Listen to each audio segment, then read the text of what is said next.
Hey, Cal, I hope you don't still have a hangover, do you? Because didn't you have a big weekend? Well, yeah, there was a bit happening here at my place in Goodwood in South Australia. We had the Redbacks One Day Cup win reunion for 10-year anniversary. So it was a big Sunday afternoon. Players kept flying in from everywhere. It was a fantastic day, and certainly a few dusty individuals the next morning, but all in all, it was obviously responsible service of alcohol here in Goodwood. So no dramas there. I'm glad to hear it. 10-year anniversary. So was that the Matador Cup, the Ryobi Cup, the Ford Ranger Cup, the Mercantile Mutual? If we go further back, it could have been anything, Mel. It's that far back. But it was a fantastic day, and certainly one that we'll look to celebrate again in another 10 years' time. Oh, good. When no doubt by that stage we will have had several more name changes of Australia's domestic one. Oh, no doubt. But in the meantime, let's get on with the show.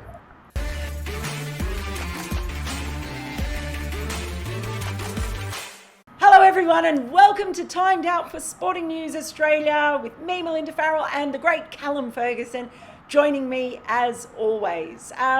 Very generous. Yeah, well, I have to butter you up, man. That's what I do.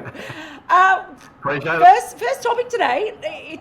It's a big week. The countdown is really on now to that Australian tour of Pakistan, historic tour. I'm getting pretty excited. Yeah. You should see my to-do list. It's absolutely insane. So Really? Run us through some of it then. well, I got my hair cut finally. First time in 6 months. Oh. That's obviously important. But Magnificent. it's all things like, booking PCR tests, you get the results in Oh, time. And, I don't have a travel department, so I'm having to look after all the accommodation, correspondence, and just From well now, getting a COVID. local SIM card, all those kinds of things. There's a lot Yeah. to organise, I can tell you. But the main thing is I've had a haircut, so look, that's Imagine trying to organise 15 blokes to go and tour a place like that, 15 women to go tour England and keep everyone on the straight and narrow. It'd be a nightmare. absolutely. I will say the PCB have been very, very helpful. Sami Al Hassan over there has Fantastic. been really great in That's great. helping with all sorts of things. So yes, I'm excited. But when it comes to the cricket, I'm looking forward to watching that. What do you think they can expect? Because I saw like Marnus Labuschagne has constructed a backyard mat to help him with unpredictable spin. Andrew McDonald, as the new coach, has said he's not. They're not really sure what they're going to get as far as pitches go. Yeah, it's a really interesting tour, I think, because of all the unknowns. Yeah, that's right. It's been a long time since anyone toured for a test series over to Pakistan, and look, I think they'll just prepare for anything.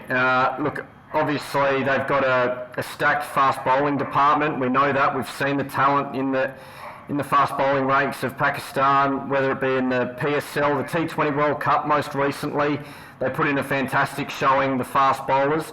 And then obviously they've got a lot of skill with the spin as well. So it's going to be really interesting what sort of surfaces appear over in Pakistan, particularly in the first test in Rawalpindi. That's going to be really interesting to see. We used to talk about the Rawalpindi Express and the fast bowlers that have come from that region. But it's certainly going to be interesting to see what the surface looks like. I dare say it'll be probably on the drier side.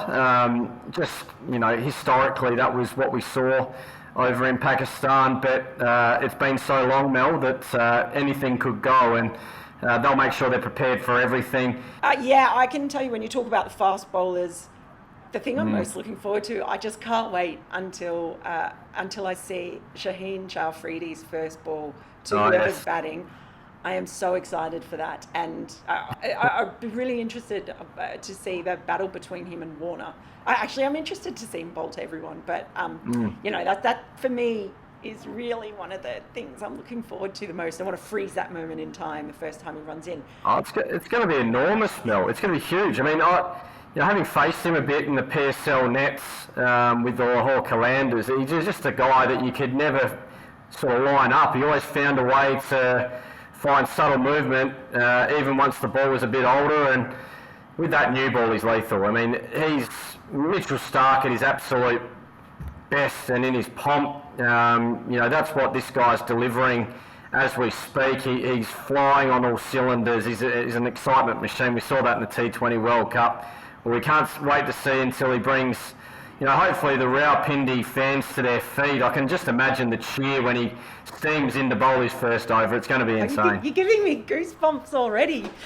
Oh, so excited. Yeah, and I guess so Australia have sort of said they're looking at having a team that is really flexible. Do you see that in their squad? I suppose the use of Cameron Green could be really interesting as well if, they end up feeling maybe confident enough to use him as a third seamer and not play two spinners. Yeah, look, I'd be surprised if that isn't discussed at some point, just from the point of view that, if it gets really oppressive and it gets really flat and, hot and, it's really batter friendly, then they're going to have to look at those types of decisions.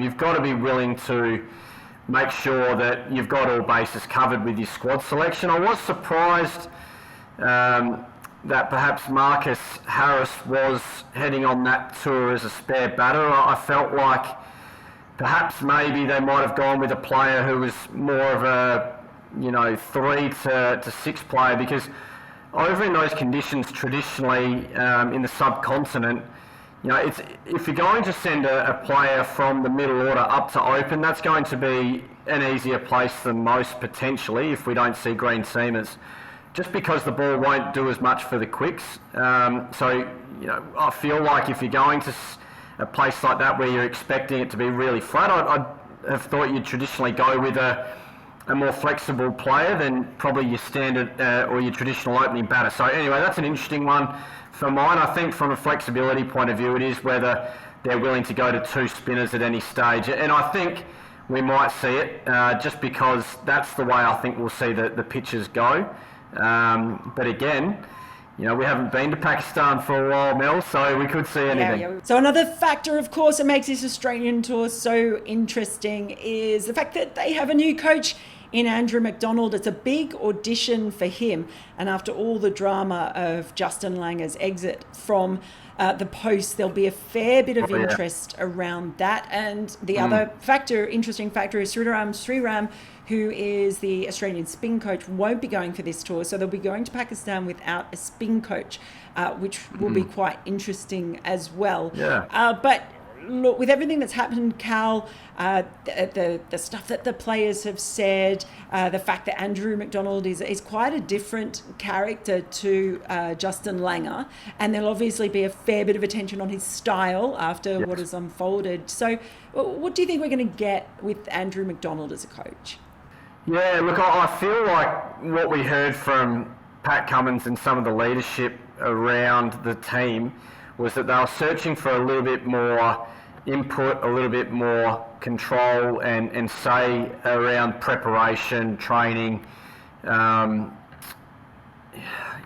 game plans, all of that sort of stuff, and perhaps a little more relaxed atmosphere around the dressing room and the viewing room. So I feel like we're going to see the coaching staff act far more as a support mechanism within the team, as opposed to a controlling and perhaps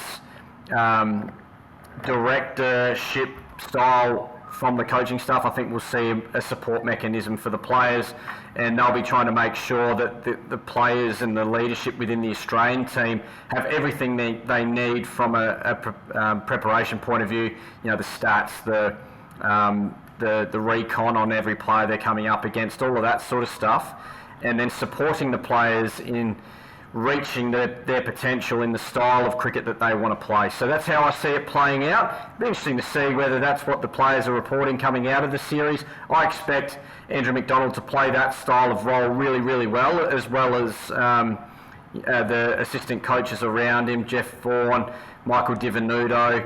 Those guys are fantastic communicators and quite laid-back characters, which I think is what the players are certainly after.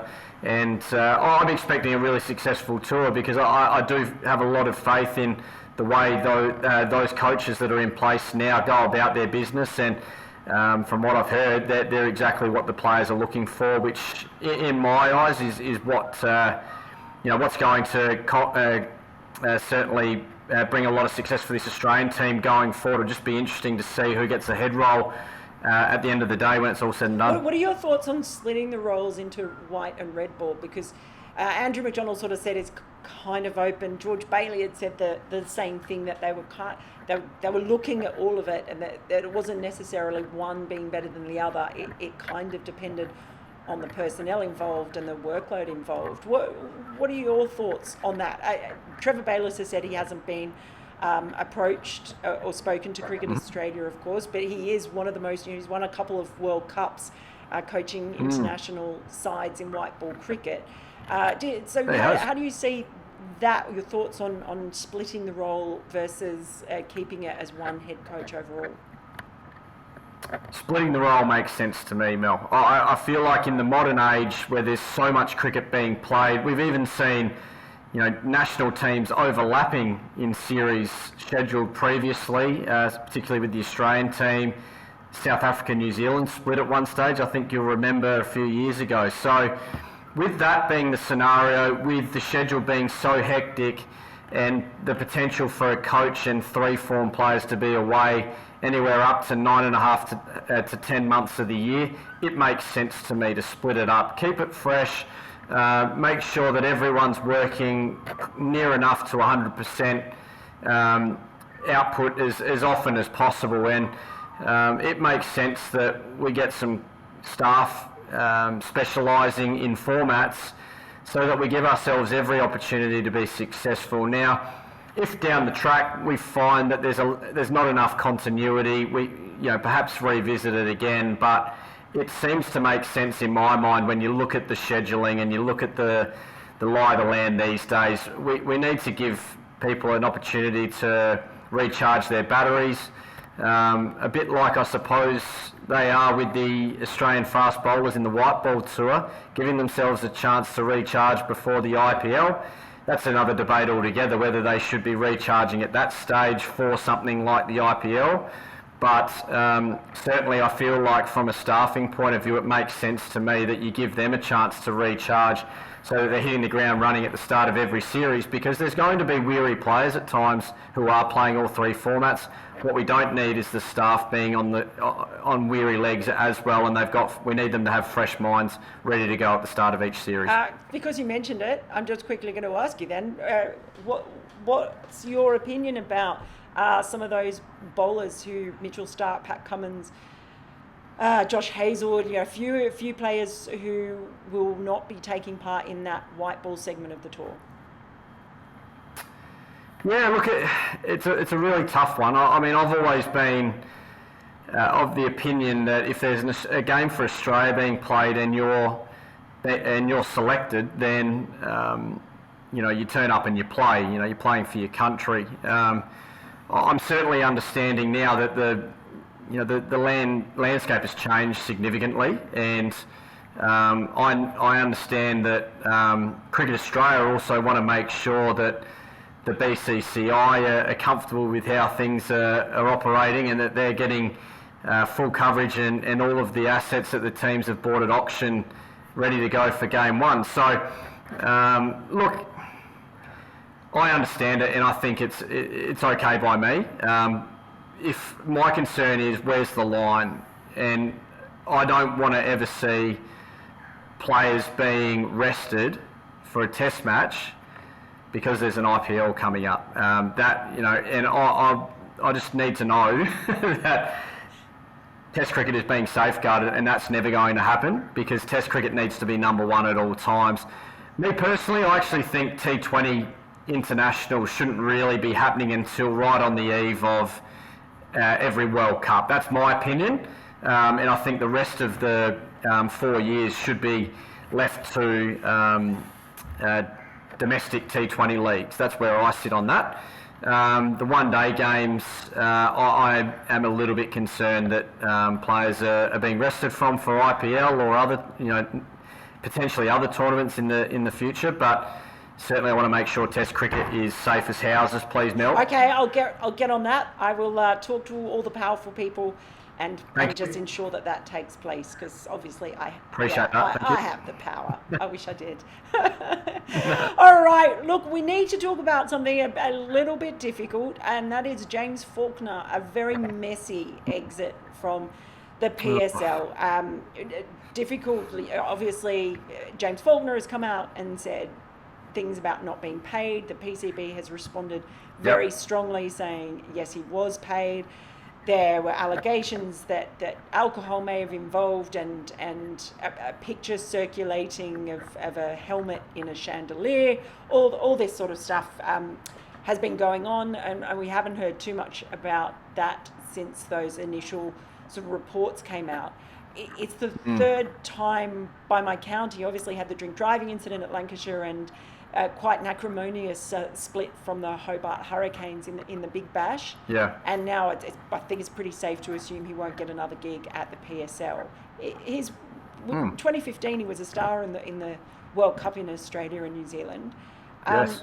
What do you make of all this that has happened, and for such a talented player to sort of end up in this situation?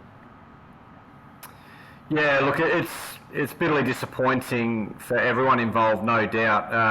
Having been with James at the Lahore Callum just last season, he was a much-loved player around the team, the staff, the organisation as a whole. So I find it really interesting that things have fallen apart so badly between the team and James. So I feel like it's hard to ignore the fact that maybe bubble fever may have played a part.